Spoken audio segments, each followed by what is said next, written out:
Hey Taurus, welcome to your weekly reading for the 21st of September to the 28th. I am Charlene Lizette. We are just coming off of the full moon in Pisces. So Taurus, if you have been feeling the feels, totally normal, totally understandable, honor your feelings, honor your emotions, everything's going to be okay. All right, let's get this reading started. As always, I do need to give gratitude and adoration to my great queen, the Morrigan, to whom all my work is devoted to. Oh, okay. Something flew. All right. So why are you taking this offer? Why are you accepting it? Looks like, why are you not accepting this offer? Sorry, the cards are crooked and it's bothering me. That's better. Yeah. Okay. 1, 2, 3, 4, 5, 6. Let's see what the last card is going to be here. We'll pull out some cards. I just saw the 3 of Swords, but it was attached to something else, and I only want one more, please. I only want, that's a lot. Can I just get one more, please? There it is. Okay, so that's a 3 of Cups, or 3 of Pentacles, the Emperor, King of Wands, Death at the bottom. Okay, so, Raven might jump on the table. I see her kind of scouting out the area, in case you haven't met my black cat before. Her name is Raven.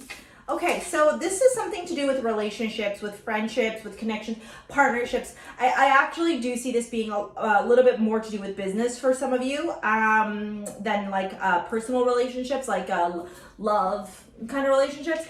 And the reason why I'm saying this is because the Emperor is down here, followed by the King of Wands. Okay, so that's an Aries, Leo, Sagittarius energy, or Aries predominantly. I also feel very much so that it could be that you may feel a little bit spited or feel in conflict with somebody who has fire signs or is very much showing up in the energy of a fire sign this week. You have Death following that with the Ace of Swords at the bottom of the deck. So I do feel like whatever is transpiring with this person, perhaps the full moon in Pisces brought it to some sort of accumulation or brought it to some sort of closure for you, or an illumination of sorts where you kind of had this opportunity to take a step back and be like, ooh, okay, maybe this isn't what I thought it was going to be after all, kind of thing, right?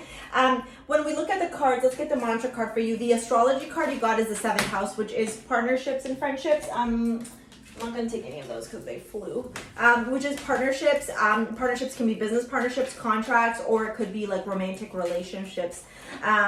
It could be marriage, spiritual unions, agreements, business partnerships. I think I said that already. And that is Libra and Venus ruled. Okay. Can you see that? Can you see that? Can you see that? There it is. With the lighting, it makes it a little bit difficult. The card you got for mantra is surrender. I can release my need to control. There could have been this experience for you where you were trying to really kind of harness in or bring in everything that was happening, or the way that the cards were unfolding with this particular person, because you felt like if you could kind of like manipulate or control or have possession over this particular situation, then things would work out in a way that wouldn't break your heart, right? With that 3 of Swords. Having said that, though, sometimes one of the biggest lessons we will learn when we are like connecting with others, whether it be a business partnership or an actual like relationship or marriage contract or something that is romantic in nature, is that the more that we try to control things, the more that we will feel the upset or the resistance in leaning into or surrendering whatever change or whatever it has to naturally unfold, right? It's like the tides of the wave, the tides of the ocean, right? As the waves come in, you can't control those, right? Even if you try to by like building certain things around it, the ocean will eventually come through and either like bring it down or change it or do what it needs to do, right? It's like the natural course of things. And so I'm seeing that this week you're going to be in this experience or in this moment of like really just saying, you know what, I tried, I did what I could. But like, que sera, sera, right? C'est la vie, whatever saying you wanna use here. We have the Fool starting off your reading with the Ace of Cups. So I do feel like there is this part of you that's actually feeling a little bit either hopeful or naive, or just ready to have like, what's the word I'm looking for? Like a skip in your step, or you're in this energy where you're like, you know what? a dawn of a new day. Maybe today the day will be different. Maybe today I'll have different answers. Maybe I can live in the energy of taking a leap of faith. There's a lot of emotions attached to this as well with the Ace of Cups. So I do feel like you're very much in your feelings, which would make sense. And I would also encourage you to look at your natal chart to see where Pisces sits in your natal chart, because it would make a lot of sense with that Pisces full moon. It was all the feelings, all of them. A lot of them, okay? But I do love this because it makes me feel like even though things may not have worked out how you want them to, there is this part of you where you're like, okay, so let's keep going, right? Let's keep trekking. We move into the 10 of Wands. So I am seeing you finally put the burden down of this situation, whether it's romantic or business in nature. I am seeing you kind of just lay it to rest and be like, you know what, this shit, it's a lot, man. It's a lot and I can't keep carrying it, right? And so you're like, I'm at this point right now with the 10 of Wands where I've recognized that I've done all the work. I've done everything I can. I've transmuted, shifted, done whatever I could to, you know, make this outcome be what I want it to be, but maybe it's just not meant to be, right? This could also literally indicate moving. So for some of you, it could be you moving on from a relationship or you moving on from a business partnership.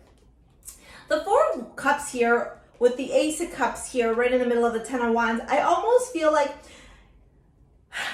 I want to say, like, and it's interesting, right? You got the Fool, Cup, Wand, Cup.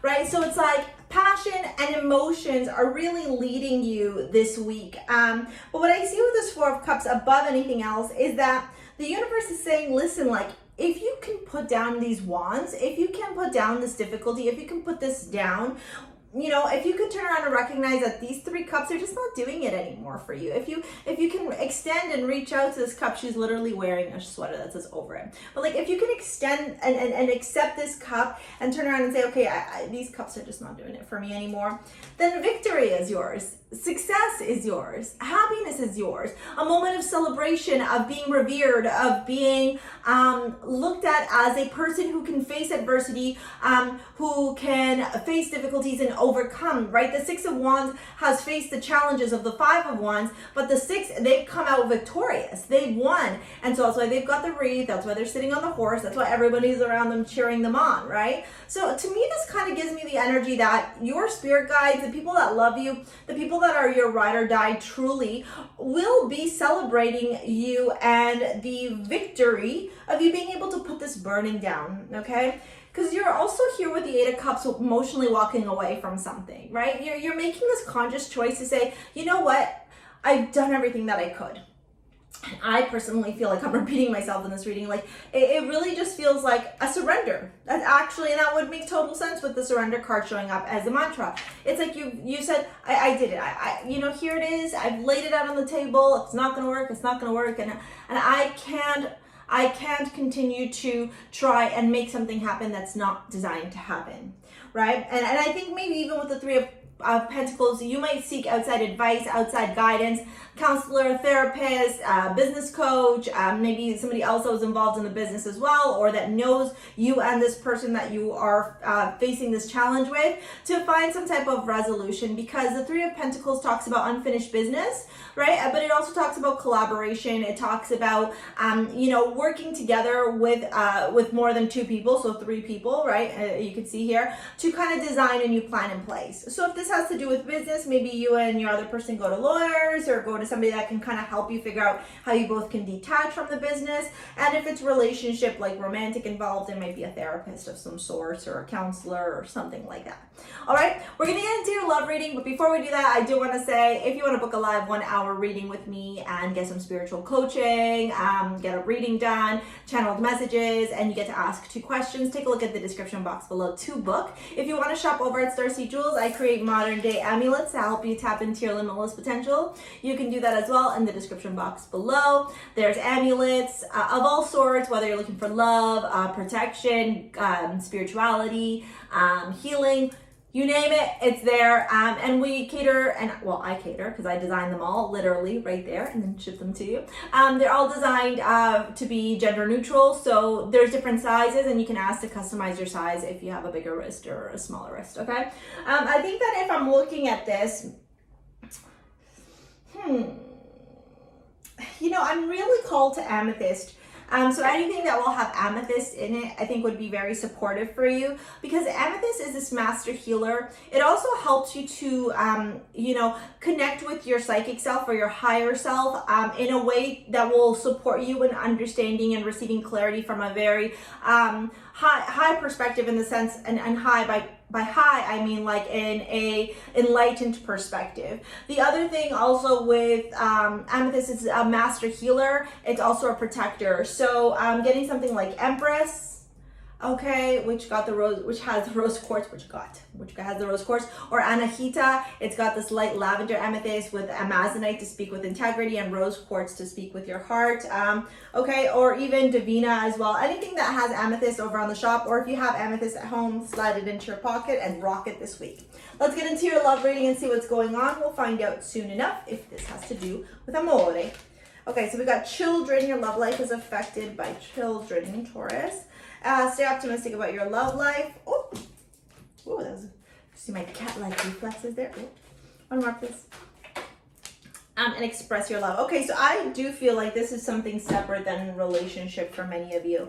I feel like this will be more of the love reading, and this is going to be more of a weekly general read as to what you can expect. The Nine of Pentacles with children indicates to me that you could very well be single right now. Maybe you have kids, maybe you're worried about kids, maybe you want kids, maybe you don't want kids, but there's something about you being very single, or if not single, very independent, but also thinking about like, am I going to have kids? Do I want kids? Who do I want kids with? Am I ready for kids? And if you have kids, you're thinking, you know, as a single parent, well, who's going to come into my life, and will they be the right person for my kid? The Queen of Swords showing up with stay optimistic about your love life makes me feel, I'm not going to take those, makes me feel like there is this part of you that's just very cut and dry, to be honest with you. Maybe you're not feeling so much of that love, right? Maybe you're feeling more like closed off and not wanting to be vulnerable. But with the stay optimistic, I do want to say to you, you know, love is all around us, and oftentimes when we're not attracting a partner, or when we're not open to partnerships, it's because we have to work on things for ourselves in those current moments. And so divine timing oftentimes plays a role in when we'll meet with people that will be or could be potential love partners. The other thing as well that I'll say about stay optimistic about your love life is understanding that, like, what if in this current moment you're meant to be single, so that you can work on things because your divine partner is busy working on their own things. And so when you both come together, you're ready to be in a healthy union, right? I like to look at it that way as well. The express your love, go ahead and make the romantic gesture, and you got the Fool again. So I do love this new beginning that you are embarking on. It feels like you're letting go of old shit and really using the energy of the full moon to let go, surrender, and open yourself up to new opportunities, whether they be business, personal, friendship, and or love. Thank you so much, Taurus, for watching. Thank you for shopping over at STARSEA Jewels. Thank you for booking live 1 hour readings. Thank you for liking, commenting, for just being a part of our community. I am eternally grateful for all of you. We'll see you later, alligator. Bye.